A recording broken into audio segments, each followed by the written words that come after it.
So how did trying out the strategy of reading just one passage and answering 2 questions work for people? Was it helpful, but maybe like a little bit uncomfortable, or actually like, oh, I actually broke it down a little bit? I loved it. I like it. I think it was helpful. Yeah. Awesome. I like it, especially when it's passage A, because you read passage A, then you read passage B, and then to remember the main point of passage A can be a little bit challenging when there's been 3 minutes past since you read it, which this is almost like a main conclusion question or a main point question of an LSAT when it comes to the reading length, like it's only 7 sentences. So for 16, our answer is E. Were there any other answer choices that we were debating here? I'm not going to go over all of them unless people throw out other answers, just because I know some of the other later questions we get to are harder. Did everybody get E for this one? Yes, we did.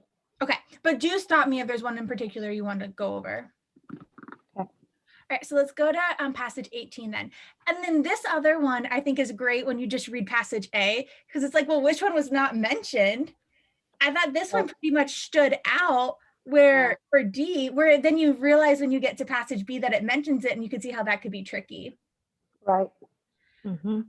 The one thing that I do here, whenever I have something that's not in the passage or is in the passage, does everybody know that you can use Command F or Control? Is it Control F or Command F? Control F. On the test. Everybody know that you can use Control F? Yeah. On the test itself? Yes. No way. I did not know that. That's great. What do we use that to do, Nicole? Okay, let me show you now. Jasmine does not use, because like Jasmine did not, when she took the test, well, both of us, when we took the test, this was not an option, but now you can. So I have to not use my presentation to show you how it works.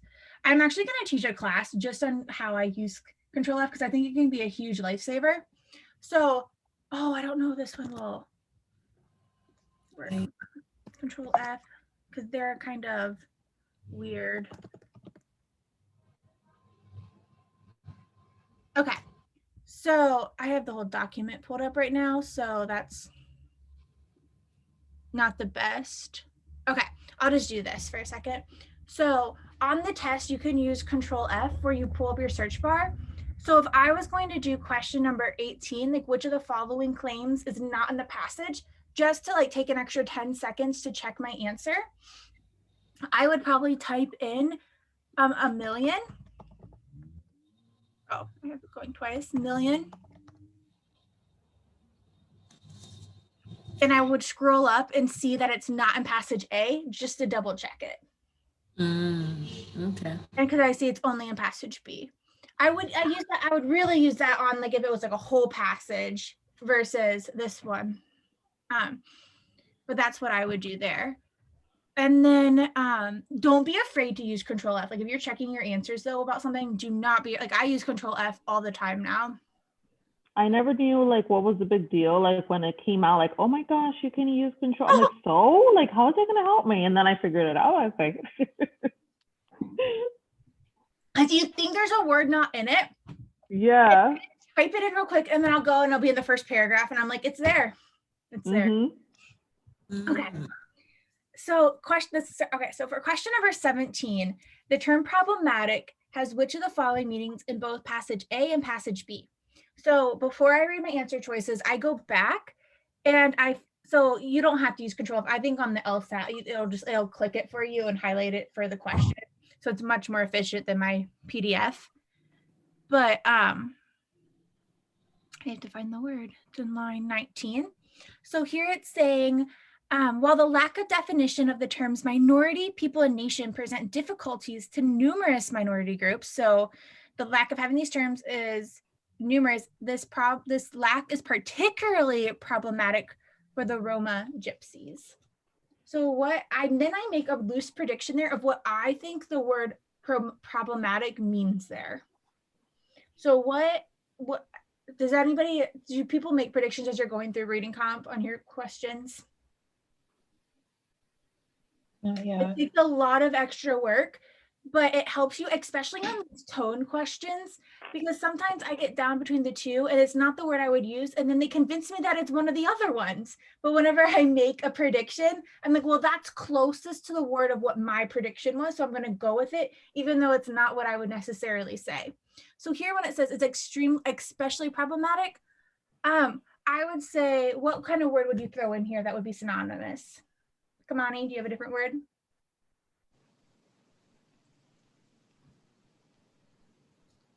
Hold on, sorry, I like zoned out. Where are we? We are at, like, don't make me. We're right here for, like, what would be a synonymous word for the word problematic right here? Like difficult? Yeah, that's actually what I said when I made a prediction, was the word difficult, like extremely difficult, or like causing, it's kind of hard to come up with a problematic synonym, honestly. And then for the one below, whenever it says, which is in line 35, I believe, or it's in line 35. This last element can be problematic given the previous nomadic character of the Roma, that they still cross borders between European states to avoid persecution, and that some states have denied them citizenship and thus minority status. So I would also think of what word would I use there. So I came up with the word difficult, and I would ask myself, like, well, does the word difficult fit there, or is there a better word? And I would challenge myself to think about that for about 20 seconds. And so do you feel like difficult fits in here, or is there a better word for what you think problematic is meaning here?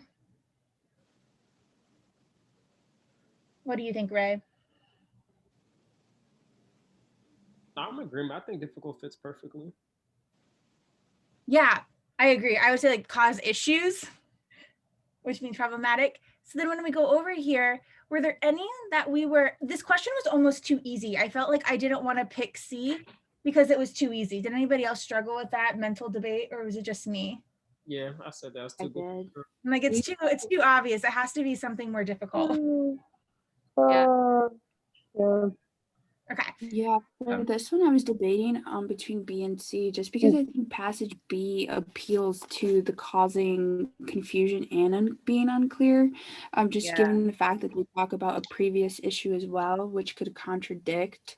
But I guess that interpretation didn't fit in passage A, which is what makes it. Thank you for bringing that up. So it has to fit in both passages. Both passages. And if it doesn't fit for one, and that's why B is the tricky wrong answer here, because it only fits for one and they want to trick you. And that's why you have to go and check both to see, does this fit here, where it doesn't fit in the other passage. Excellent. Okay, so I felt like in passage B, it felt like B fit better. Actually, yeah, no, it doesn't fit better in passage B, because it is clear in passage B that the problem is that they can't get a citizenship. So I felt like B did not fit in passage B, but it could have fit in passage A. I think that's what Angelica said, isn't it? I said it didn't. Yeah, that it did fit in passage B, but not in A. Yeah, you're saying the same thing. Okay. Sorry. In our group, we were debating between C and D, Nicole. Yes. Did you hear our explanation of why B is wrong? Not B, C and D. Oh, C and D, difficult to solve. Yeah. Okay. So this last. We initially went with C, but then Lisa, she actually gave a really good explanation why B can be right. And when I went through with the passages, and actually I really liked her explanation. So we switched to D. They're very close, like both C and D. I thought they were close. And as you said, C looked like a very, very easy answer. So I was like, maybe they were tricking us with that one. So okay. So what do you think? What do you think about D? Let's look at passage A first, where it's coming in of, while the lack of definition of the terms minority, people, and nation presents difficulties to numerous minorities groups, this lack of having specific definitions is particularly difficult to solve. So is it hard to solve the idea that, well, particularly hard to solve for the Roma gypsies? Is the lack of definition here particularly difficult to solve just for the Roma gypsies? Oh, I see. I don't think so. Like, I think it, Okay. I don't think it's, like, I think it's difficult to solve for anything that involves these words. Okay. But it's especially difficult for the Roma people. Like, the difficult of not having these words is specifically difficult for these people. Like, the fact that we lack a definition of these words impacts them on a deeper level than most. Okay.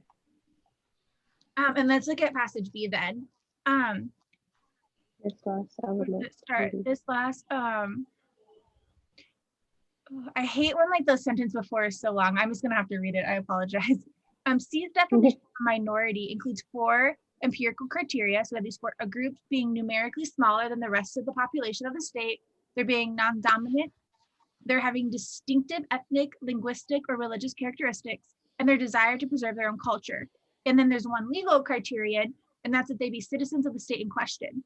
This last element, that they must be citizens of the state in question, can be problematic given the previous nomadic character of the Roma, that they still cross borders between European states to avoid persecution. And that, sorry, this is so long to even read 2 sentences. But whenever we fill that in, that this element is extremely problematic, is the element that they be citizens of the state in question, is that difficult to solve? No. No, I think it's pretty cut and clear based on the law. If they are, based on the, not that the law is right, but based on the law, the criteria is pretty clear. Okay. Do you agree with that? Lisa, what do you think? Yes. I'm sure you could give a different explanation and probably convince us all. What are you trying to say? I could sell an ashtray to someone who Yes, doesn't. that or the LSAT is just so like tempting. In addition, Oh, no, I was between C and D. I was like, oh god damn it, like resulting in difficulties, and then D had difficult in it. I was like, oh, you son of a bitch. yes. But I was like, well, crap, and I was like, well, okay, so I was like, okay, let me try to think critically. Difficult to solve. I'm like, yes, like the whole, like the passage was talking about, in my opinion, like I grasped the summary of it as like, there's this problem and they're not over here and they're not over here. They're like in this black hole. I see exactly what you did. You answered this question based on the whole passage and not what that word means just in that instance. Right. And that's what I was like, I don't think I'm supposed to be doing this, but resulting in difficulties, like I was just kind of like, I don't know, like I didn't really think like it fit better. Okay. Well, I don't know. No, it's okay. And I think sometimes when we're between 2 answers, we don't know. We convince ourselves of something and we come up with our narrative of why it's right. And it sounds convincing, right? Like we're going to all be lawyers. Like we tend to be more convincing people. So I can convince myself of wrong answers and I can, but okay. So when it says this last element can be problematic, what is this element? This is the 1 legal criterion. So what we can do to check it is does this 1 legal criterion result in difficulties? That's the question I would ask myself to check the answer. Is that good? And then Can you say that again? Say that again. So here it says this last element can be problematic. So what is this element referring to? It's referring to 1 legal criterion, right? That that they be citizens of the state in question. Does this legal criterion that they be citizens of the state in question result in difficulties for the Roma people? Yes. Yeah. Right? Yes. Yes. Excellent. Good. And so that where I'd be like, okay, good. That fits. And then up at the first one, this lack of definition is particularly problematic for the Roma people. Does the lack of definitions of these words result in difficulties for the Roma people?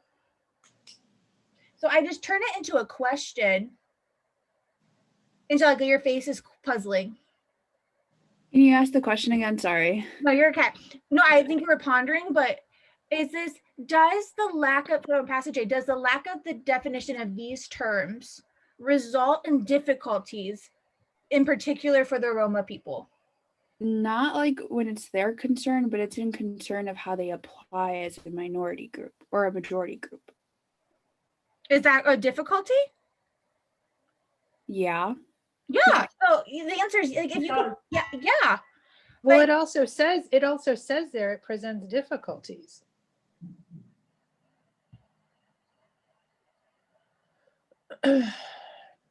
See it in the second sentence? While the lack of definition of the terms minority people nation presents difficulties to numerous minority group, this lack is particularly problematic. Oh yeah, look at this. Presents Wow. difficulties to Yeah, Angelica, the answer is yes. Thank you, Heather, for pointing it out. I'm just kidding, Angelica.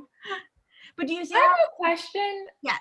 Ray made a good point, like that using like context clues, like words that are like used in the passage to answer the question. Is that like can you do that? Like how it says difficulties, like look for an answer. It would definitely be a point for the win. It wouldn't be 100%, but I think that it's a great starting point. Absolutely. Okay. Granted, we don't want to get to the point where, oh, it means that here, but in passage B, it doesn't work. Because I could see them throwing in a trickster there too. Like, Okay. I think it's a mental game, and they're like, okay, so they're going to overthink this answer choice. So let's give them a hard question for this one. So they have to overthink the next question. And then, like, that's what they do. It's sickening. All right, so number 19. The author's view regarding the status of the Roma can most accurately be reflected in which of the following ways? So how I answer these questions is I first make a prediction of like how do I think that both of these authors view the Roma people? And I just like think in my head one word, maybe a couple words for each. And then I go through, and once I realize that we're breaking the answer choice up into different people of like the author passage A, but not the author passage B, I read it just like we do disagree and agree questions. So that's kind of why we did the lesson previous before this one. And I just read it as the author of passage A disapproves of the latitude that international law allows, blah, blah, blah. And is that true or not true? And if it's not true, I cross it off and I don't even read the passage B part. Can I ask you a question? Yes. Is there like does the predicting stuff, like I don't know if I'm the only one, but I have a problem doing that. Like I'm getting a little better in LR, but I'll sit there and I'm like, okay, let me think, and then I'm like, I don't know, and then I say I'll go to the answers, and when I see it, I'll know it. You know what I mean? Like is it something like that it'll just come to me the more I practice? Who feels comfortable predicting significantly more now than they used to? Obviously, Karshna probably does. Angelica, Yamira, Kamani, have you gotten better? Yeah, a little bit. It does take time, and just I was gonna ask, how long does it take? I would say probably a solid month or more. If not, would you agree, Angelica? Angelica, it probably took you 2+ months. Yeah, it took me, I want to say like 2 to 3 months. Like I was okay with kind of predicting, but then I really saw like better improvement of what actually was going to come up in the answer choices more around the like 2 to 3 month mark. So do you think I should, do you just like, so should I just maybe like force myself to not look at the answers until I come up with like just something? Yes, 100%. Do not look at it. I do that. I want to rush all the time, and it definitely helps to just stop yourself. Okay. It's like the long-term investment, right? Like you want to spend your money in a savings account. Like it's like the same thing. Okay, thank you. And you're not alone. Most people struggle predicting. Like a majority, and that's why people don't do it. Like that's why people don't do it, right? Because it's hard. Yeah. I still go through like some questions and I still don't predict some of them because like it's really difficult sometimes. So there's never going to be a test where like I can actually predict everything. At some point, I just have to rely on skill. That's fair. But a lot of us are not there yet. I Yeah. agree. Yeah. with No, Martha. like don't ever like feel like you have to predict everything or you're gonna be incorrect. I think Nicole's right that you should predict as much as possible because Mhm. it's better to go in with some kind of idea than to go in blind. But it's also like not wrong of you or like you're not a bad student if you can't predict everything. That's normal and Right. healthy. Yes, I Okay. agree with Karshna a lot, but right now, like I think the most important thing is learning that skill and then discerning later on what questions we're predicting and not. Like, don't give yourself the crutch of like, oh, well, this is a question I don't have to predict because you'll do it for half the questions. No. I'm not saying don't predict. I'm saying I have difficulties. Like sometimes I read something and I'm like, I have no idea what the hell that just said. Like it's not like a specific question type. I predict every time that I can, but sometimes I read something and I'm like, I have no idea. Like, to be honest, like sometimes the really easy questions I don't predict it all anymore because I just don't have to. But I wasn't always at that spot. Yeah. I got there That from can also maybe help is that like you don't have to be always right. Like don't beat yourself up. Just make a prediction. It's okay. Yeah, sometimes the prediction's totally off. Yeah. And that's okay. Like, but if it's a right prediction that you made in your head, whatever is the most, similar to that is probably what it's going to be because that's your gut feeling too, and it's there for a reason. But if it's not there and if it's wrong, then still look at something that's closest to what you are thinking. And if there's nothing there, then reevaluate that real quick. But at least like it'll save you time. Like if you're getting like half the predictions right, then you're saving time in doing that, and searching for an answer. Okay. Predicting answers saves lives, like, or saves numbers at least. Like, what is something else about predicting too that I think you're more susceptible to fall for the tricky, like wrong answers because you have no idea. And like, those wrong answer choices that look good are gonna be like tempting. You'll probably fall for it if you don't predict. That's what I feel. 100%. I tell people if you don't find the main conclusion beforehand, I think they all sound right. Like literally, they all sound right. I'm like, well, it could be this, it could be that, it could be this. So anyway, so that's why here I even predict because I want to be in control of my test. Like I trust my brain. Like so, Angelica, I keep using Angelica as an example just because she's been studying for a while. We now have her doing sections where today she's going to go through her questions and write like what was her gut answer and what did she like want to second guess it to, and then we're going to grade it and see like how many of her gut answers were right. Because today she did that passage and got them all right, and she's like, I wanted to pick this one, but my gut was saying A, so I went with A, and then she got a 100%. Like she's trained herself that her gut, like she's trained her. It's not just a feeling, like her feelings are based on logic. Like she's put so much time in studying where her gut is based on truth, like of how to approach these questions. And like we now need to like trust that more. Where I think she's going back to like maybe a couple months ago where like her gut wasn't always right. So it's scary. Yeah. Do you feel like that's fair? Like No, yeah, it is. It's just building confidence now at that point because I was always so used to predicting and the prediction not being there or, not being able to predict. And now that I'm doing it, I'm just like, why is it there? Like, it's kind of like, why? Like, is this a trick? You know what I mean? Like, then that's when I start messing myself up. But that's like my own psyche messing me up. It's not, the process or anything. So that's literally to prove how much predictions can work. She literally is at the point where she's predicting answers, seeing the answer, and not picking it because it's too easy. Yeah. Weird. It's fair. Okay.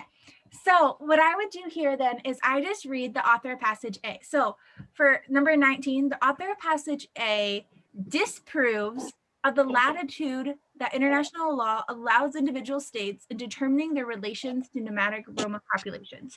Is this does the author of passage A disapprove of this? Do we know what they think? And if I wasn't sure, I would just type in international law to see if it comes up. And I'm like, all right, well, here there is some, just that it's vaguely described, right? So we don't really know. So if we don't know, that can't be the answer. So I don't even read passage B and I just cross it off. Or consider the second part. And then B says the author of passage B considers the problems of Roma to be a noteworthy example of how international law can be ineffective. Is that part true? That the author passage B considers the problems of Roma to be a noteworthy example? No, because they said it's a common problem, right? So I don't even read about passage A and I just move on. For C, the author of passage B considers the Roma to be a paradigmatic example of a people who do not constitute a nation. What does paradigmatic mean? Paradigmatic, I don't even know how to pronounce it. Like special? Yeah, special, excellent. So does the author of passage B think that Roma is a special example? No. No, passage A does though, right? Mm-hmm. Excellent, so that's why it's not C. D, both authors would prefer that the political issues involving the Roma be resolved on a case-by-case. Wait. Should the Roma face in relation to international law? Oh yeah, not about the constituted nation part, okay. D, both authors would prefer that the political issues involving the Roma be resolved on a case-by-case basis. I don't even remember a case-by-case basis being brought up. Yeah. So I crossed that one off pretty easily. And when we got to the last one, that both authors considered the problems that face Roma in relation to international law to be special. Did both think that? Yeah. Yeah. Yes. So I would go and move on. Nicole, I didn't even read A through C because in my mind, I knew that both authors had kind of similar views, not opposing views. So all of those answer choices started with author of passage A, but not the other one. So I didn't even read A through C. I only considered D and E. I think that's bold, but I would agree that you could start with E and D first. Yeah. I would read A through C briefly, but I actually like your attitude of reading D and E. It's kind of like on logic games where you kind of know, like to try your. Exactly, yeah. Like try those first and then go back if anything. You don't like anything. And I really liked E too, so why even let yourself get beat down? I mean, that's not a terrible approach, honestly. Okay, 20. This one, I think a lot of people struggled with number 20. And so once again, I'm all about simplifying it. So it says and I hate analogy questions on reading comp. They suck. The relationship between which of the following pairs of documents is most analogous or is most similar to the relationship between passage A and passage B. How I approach these questions is for the answer choices, we have them broken up between 2 points. So I just read the first one and ask myself, in any way, can this be what passage A could be called? So I have to actually remind myself about passage A. Passage A was about, we have the definitions of minority where the lack of the terms minority and, okay. So the lack of clear-cut criteria for classifying jobs as technical causes problems for the welders. I left this one the first time that I did it because I was like, yeah, like I would say that's kind of similar. We're talking about there's no definitions for these words. This one is saying that there's no criteria for this. So I left A open. And then I went on to B. Why the current criteria for professional confidence in welding have not been effectively applied. I actually left this one open too, because I was kind of like, can't really apply those words. C, the need for a revised definition of the concept of welding in relation to other technical jobs. I crossed that one off just based off that. I was like, I have no idea what that means. The need for a revised definition of the concept of welding, like what would be welding that's considering of, and what is it in relationship of? Citizenship? Like, I'm like, there's too many terms. So I crossed C off. I wonder if I can. I would also say C is wrong because like we don't even have a definition for the first passage. It's just saying there's a whole bunch of different ones. Right, yeah. In order to revise, you would have to have a standard one and we don't. Excellent. D, the lack of competent welders in our company can be attributed to a general disregard for professional and technical staff recruitment. Does that work for passage A? No. Nope, so I don't even read the title of passage B, I just cross it off. Because it can't work. If part of the answer is wrong, it's wrong. And then E, the conceptual links between professionalism and technical expertise. Does anybody like that? Or I can think of like, what are the conceptual links between two things that we might be linking?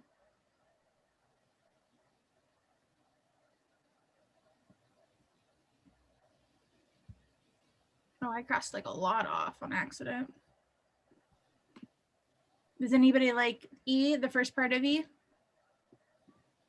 No. No? All right. So the cool part is when you do it this way, I literally eliminated 3 answer choices by just looking at 1/2 of the answers. So now I have to go back and I just have to pick between 2 for what fits for passage B. And so B says a point-by-point argument that welding fulfills the union's criteria for classifications of jobs is technical. So how could we fill this in so that it meets something? A point-by-point argument. So how I filled this in was a point-by-point argument that Roma citizens fulfill the union's criteria for classifications of citizenship or something like that. Of why they should fill, I should say. And then B says a review of the essential elements of any formal statement. Are we reviewing any formal statement at all in ours? So I crossed that off and that is how I got to A. Is that helpful for how to approach those questions that really have those 2 sides of an argument? Because if the whole answer choice is wrong, it's wrong. Or I'm sorry, if half of the answer is wrong, it's wrong. You can't offer grace to these answer choices. Do you have any questions on that one? I have a question just in general. For comparative, I've tried to start taking your technique a little bit further, and even on the questions where it's comparing the passages, I'll read the first passage and see if I can eliminate some of the answer choices just from reading passage A, and then go back. But I don't know if I'm going to be like killing myself on time by doing that. That would be my concern, would be time. Yeah. Could you repeat that, Yomara? I dazed a little bit, but I'm really interested on what you're saying.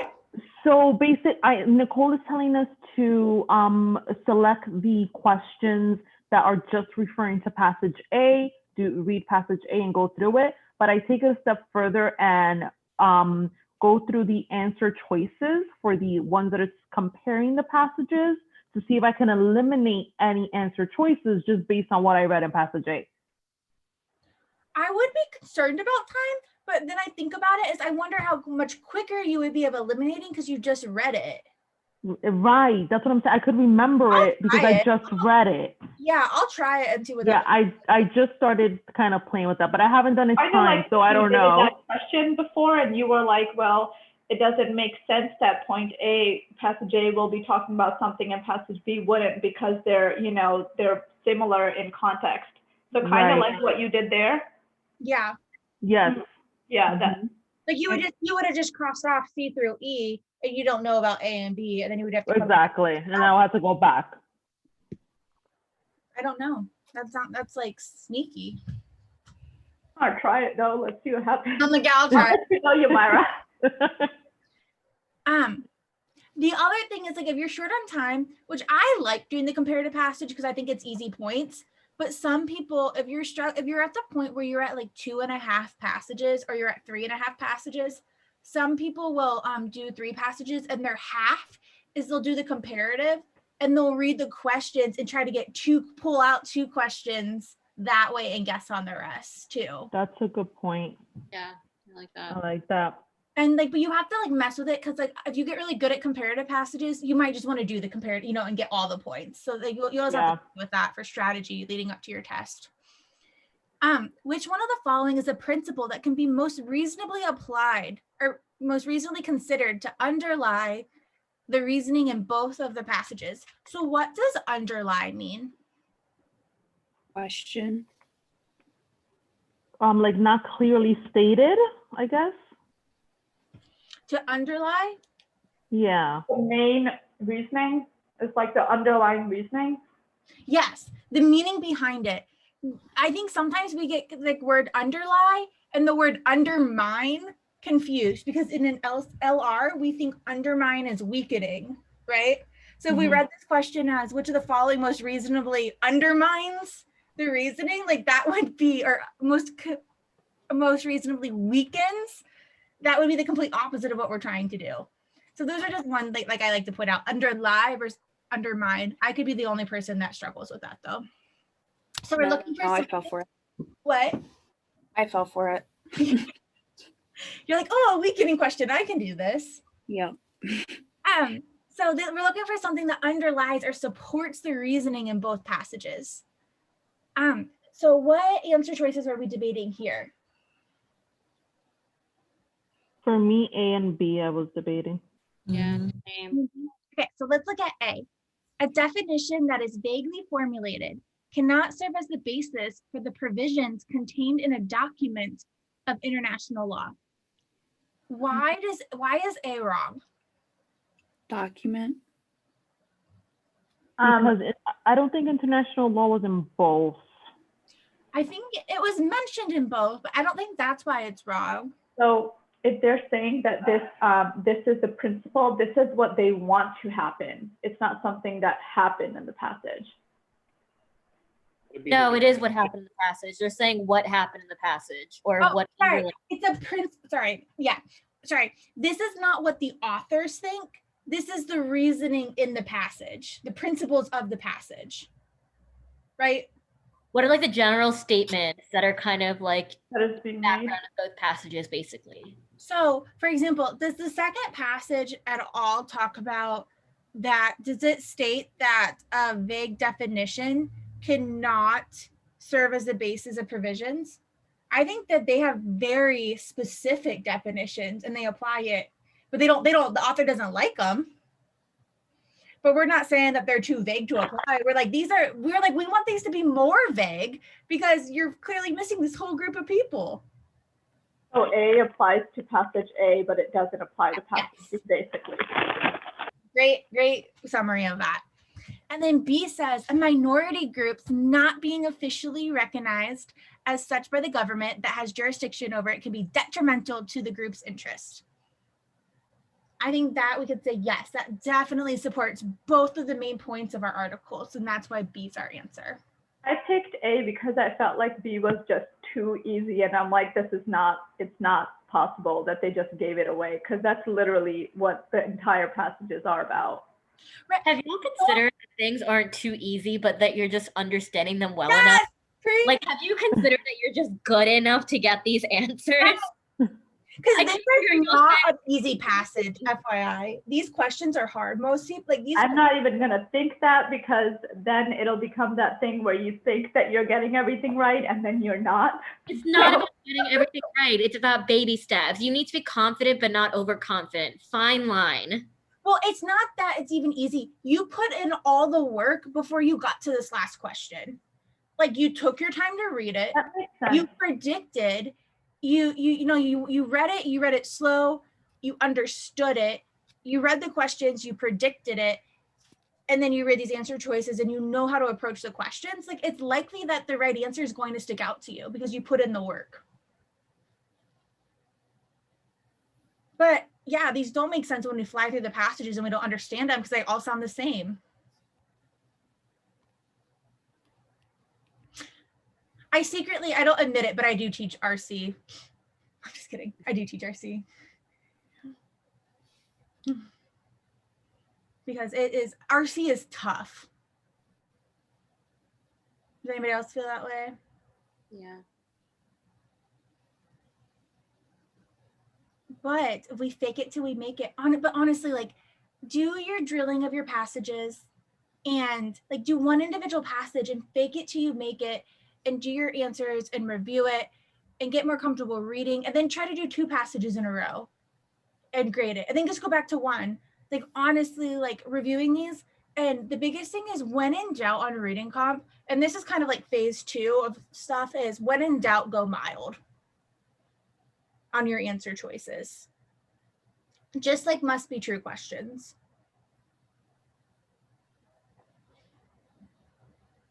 All right, does anybody have any, was this helpful in comparative passages though? Like truly, like, does anybody have any more questions on this? I have on the homework to do some more. We're not gonna get to evaluate questions tonight, but that's fine. We'll do those first on Saturday.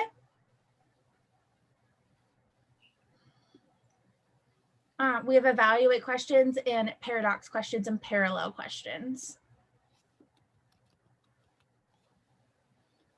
Are we going to make up for the class on, or we're not going to do a makeup? I think I'm gonna send out an email about like when we can add something, like, but I want to see what we get to on Saturday, and then maybe it'll be on Tuesday, like doing like a end class, like another hour of something. But I want to see what we get through on Saturday, not to not add the class, but like what would be most helpful. But I did hear that the class on Saturday did go really well. But we might not get to one LR question that we're gonna have to fit in.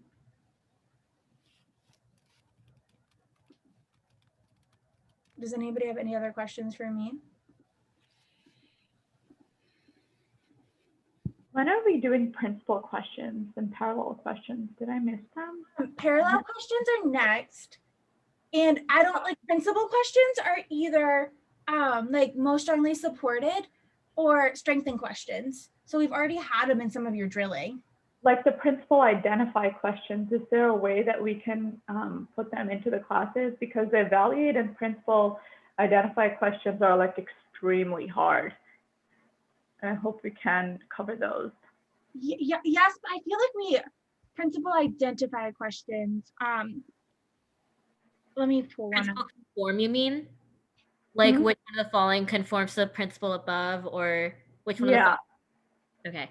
Or like which one is the principle that applies to this? It's either or, I can't remember right now. Yeah, I don't know those either. That's what Nicole's talking about when she says it's the same skill set. It's really like a most strongly supported question. You would have had some when we did most strongly supported and must be true questions, but we can drill some of those like separately. Like I would have threw them in, and I might not have clarified it enough of like, here's an example of a principal question of how we use it, but it would be the same as that type of question. Just like when it says like, which of the following principles would most support our conclusion? Like I just consider that like a strengthen or a sufficient assumption question.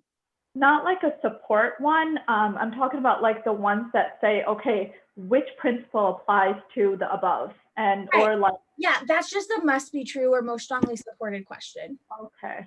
Not strengthen or like, but like there's principle, like some people call them principle questions, but the reason I don't call them principle questions is because then people get all 4 of those question types confused. So if you take the word principle out and just say premise. So for the, let me just pull up an example. It's a great question. So what are the 4 criteria you just mentioned for a principle question that something you just said with 4, you confused 4 different questions as principle questions? Let me pull up the document so I can like have an example while I talk, if that's okay. Sorry. Let me, so that document, the LRBT 2 and 3 does break them out on here, I believe. And so you're talking about principle apply, I'm guessing. Okay, so which of the following is an application of the political's principle of taxation? I just take the word principle and replace it with premise. So which of the following is an application of the politician's premise or reasoning of taxation or statement of taxation? And I treat it like a must be true. Come again? A principle isn't really anything special. It's really just a statement or a fact. So you don't have to approach these in a different way. When a question stem is asking you to find a principle to apply to the stimulus, treat it like a must be true or a most strongly supported question. It's the same skill set. So you're trying to find a statement that applies to the information above. It's not anything special. People just think it's different because of the word principle. But and people teach it. People teach it that way. So you're not crazy for thinking it's a separate question, because people truly teach it as a separate question type. Mm-hmm. But then what happens? What about principal identifies? Yes. So this is like, these are like strength and insufficient assumption. So we would have seen some of these when we did those.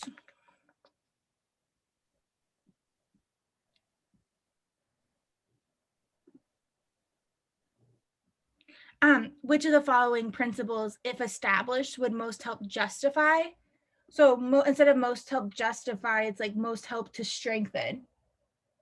But see, what happens is when people learn them as principal questions is they get all of these questions confused. Where instead of learning different question types, I just say like, treat this like a strengthen question.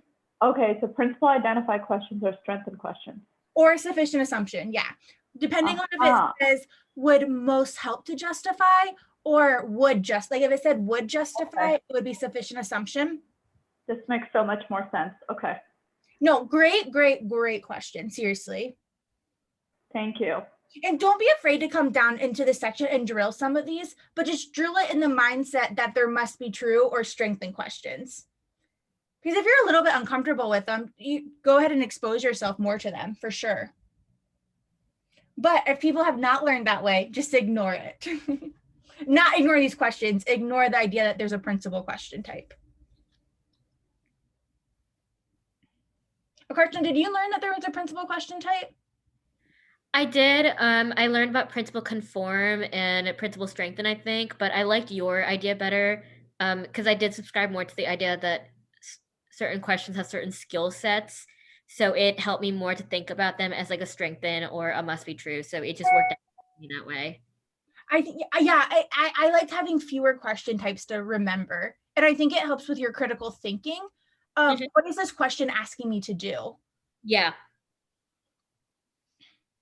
Did everybody just follow that explanation of like what Amara's question was and why that could be confusing? The strengthen would be spicy.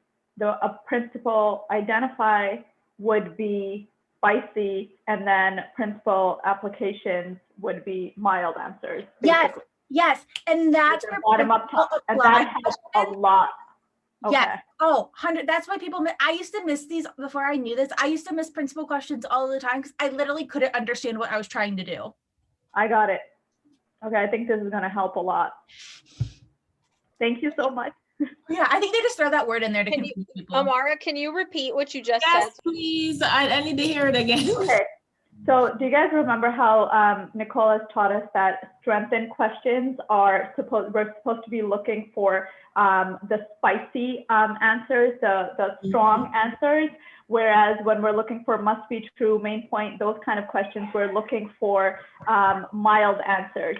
So since we're putting principal apply questions into the category of must be true, the answers that we're looking for should not have a strong spicy answer. But when we're putting a principal identify, I have to look at my notes now because I'm still not in there. But when you're looking at principal identify, those are strengthened. So they have to be, the answer that you're looking for has to be very strong. So you can easily just cut off all the ones that are not strong. So this is like a breakthrough for me right now. Thank you. I'm very happy for you. This is the most hardest questions for me. And then there's evaluate, but these are the ones that I always struggle with. I don't get them right ever. I think you're gonna have a game changer now. I'm excited to do a practice test this weekend. I'm gonna be Oprah for 2 seconds and say to Amara, who's gonna get a 180 on their LSAT score? Girl, I hope so. Thank you.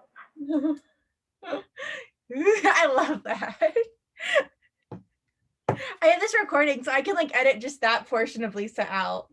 That's so that's gonna be on my next time you get an email from me, who's gonna get one? You are You get one, you get one, you get one. We all I don't want 180 for you. I want 180 for you.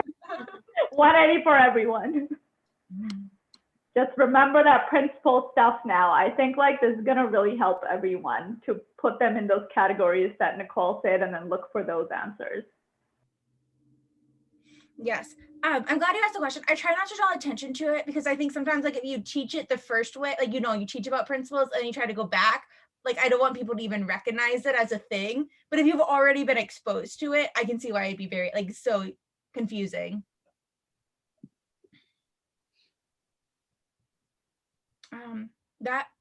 So we still have evaluate questions, we have parallel questions, and paradox questions.